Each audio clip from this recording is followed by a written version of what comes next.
The next thing I want to clean up is my authentication. For example, if we visit the login page right now, we actually have the login form, and if we actually log in, we're going to receive the status OK response from our controller. So let's actually clean that up.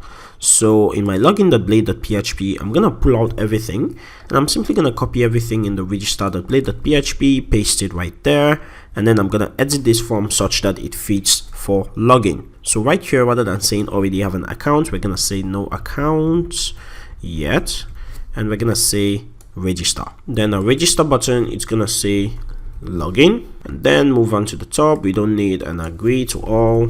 Moving forward, we have a password, we have an email, we don't need a name, and we need this form to submit to the login post route, and this should say login. Okay, so that's basically what we need to create a login page. If I refresh, there we go. Let's try to log in. It's gonna give us the status OK.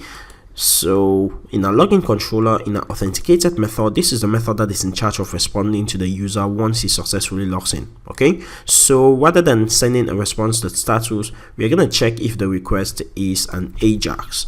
So checking the request is an Ajax is very easy with Laravel, because Laravel provides us with this Ajax method, which allows us to check if the request was an Ajax. So if it was an Ajax, we would respond with this, and if not, we'll just redirect home. Okay, so let's head over to this, and we click on the login, and we see we're redirected to the home page rather than the Ajax response.